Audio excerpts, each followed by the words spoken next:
Welcome to another edition of Trojan Talk here on KTCC Television. I'm Berndt, your host again today as we visit with Colby Community College coaches. And again, of course, today we have Coach Carey Jones, the volleyball coach, with us, along with the track and cross-country coaches from CCC, Berndt for the women and Coach Ortiz for the men, as we kind of look and talk about what happened this past week, what's coming up in the next week in respect to these different sports. And we'll start with Coach Jones. You were really busy in the last week, tournament action, then you got back, and it was outside the area, of course, in Nebraska and I think Wyoming, and then you had another conference matchup with Seward County, who you actually played them back-to-back, I guess, as far as conference is concerned. Tell us about your week and how it went a little bit. Our week went good. We went 2-1 for the week, so we had two big wins for us. We went to McCook on Monday, and we had played them before. We won that match in 4 games, and it kind of helped build some confidence back up. We weren't necessarily playing at our best level, but we did pretty good. And then on Wednesday we went to NCTA, Nebraska College of Technical Agriculture, and we played them, and we did very well against them. We had some errors, but you know we did pretty good. The score was 25-6, and then 25-11, 25-11. So the second 2 games we made a couple more errors than the first game. So, but it went pretty good for us. So. Then you went over to Liberal on Friday, I think it was, and took on Seward County again, who I think just about 7 or 8 days prior to that here in Colby you'd faced them. They're a top 10 team, I think, or top 15 team anyway in the country. How did we fare this time, and how did we play compared to a little over a week ago with them? Well, a little over a week ago when we played them, we had both of our setters. Setter is a vital part of a volleyball team.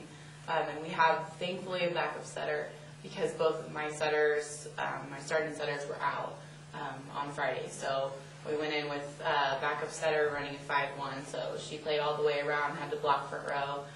It hurt us a little bit, but she did a very good job stepping up. As far as that goes, the stats weren't necessarily what we would have liked them to be because our girls aren't used to hitting off of her. Because normally, you know, one setter's out and you have your other setter where the girls are used to kind of hitting off of her. So we weren't expecting that, but we took it, you know, and she took it well.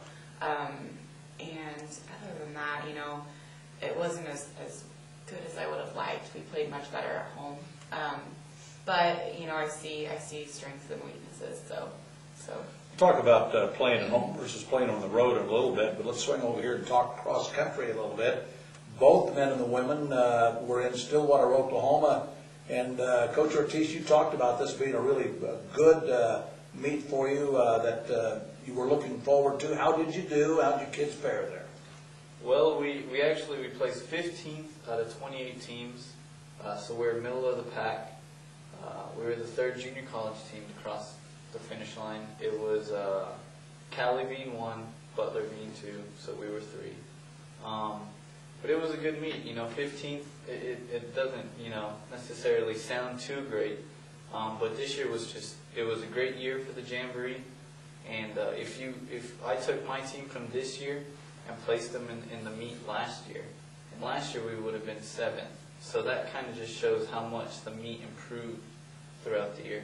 And it was just a good meet. It was a big meet, like I said, 28 teams, that's 250 runners. But we did good. Crystal, how did the girls do? They did very well. There was 26 teams on the women's side, and my ladies took 11th.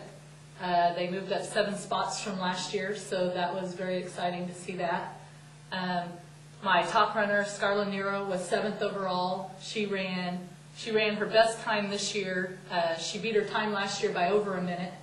Was only about 16 seconds from her sister's time last year, so I'm very excited with her. My second runner, Hella, she wasn't quite where I needed her to be, but she's still messing with the hamstring injury, so we're not getting as much running in with her right now as we need to be, but hopefully we get that healed up here soon and can get her ready for regionals.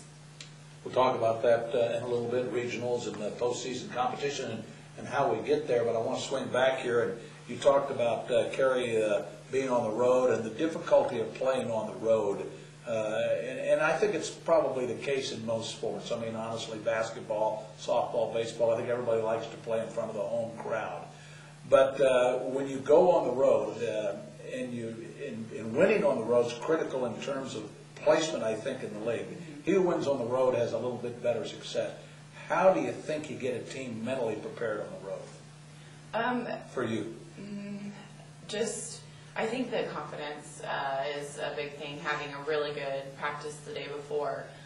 So doing some ball control, some easier stuff that they're pretty good at, so we can build their confidence up, and then just getting them to work together, and then, when we get there, just tell them, that our crowd at home is pretty intense, I guess, towards our visitors, and it's going to be like that when we're away, too. Of course, it's going to be more aimed towards us. So you just, you have to just ignore it. I normally have a shell around me where my only focus is the game. And it's harder for players, I think, to do that. I mean, I don't remember, but I think maybe it is. So you have to just keep them focused, on that. That's our biggest problem, I think, is the Now, when you play a Hutch here at home, which when we air this, you will have just played them the night before, but one of the top teams in the conference, and you've seen everybody now, is Hutch in the top three legitimately or not? Yeah, they've had some big losses this year. Berndt, I think Pratt, they've came and beat them. And when I talked to their coach, she said that she's won the conference enough times to know that she's going to have some big losses early in the season. So I'd like to see how that goes for her at the end. I don't know if that was just her being, overconfident or what, but that's how she kind of feels. So I hope it, doesn't come back to haunt her necessarily, because the other teams are very strong. When you get to the postseason, I assume in Dodge City, by the way, it's going to be in about 3 weeks. Does the last place team play the first place team first round, I assume, or not? Do you know yet? On Friday we have a play-in match, and I think that it's the bottom 2 teams that play for the play-in match. I'm not 100% sure how that works. And right now we actually are in the bottom tied with Garden and Dodge. So for us to be necessarily, if it's how I think it is, to get in no matter what, we just have to beat Garden and beat Dodge our last 2 times we play them. So that's great, I think. Speaking of postseason, before we ever started taping her today, I asked Crystal, I said, Crystal, explain to me how you get to compete at the regional and ultimately to the national tournament.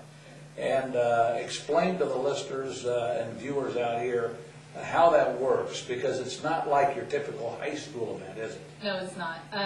Our region is actually one of the toughest regions in the United States. We have more teams than anybody else by far. I mean, we see regions that maybe have 2 teams, 3 teams, 4 teams, where we compete 17, 18 teams in just our region. Right now, there is not a standard to go to nationals. The standards are actually set by the colleges themselves. Our standard for Colby is you either have to play as a team, you have to place 5th in the region or 3rd in the conference. Now, when you talk about that, you don't have a conference meet, do you? Because in essence, isn't conference and region the same thing? Yeah, it is. Yeah, they just separate. Is what they do is they score the region, and then they go in and rescore as the conferences. So we run the region and conference meet on the same day. It's just one meet.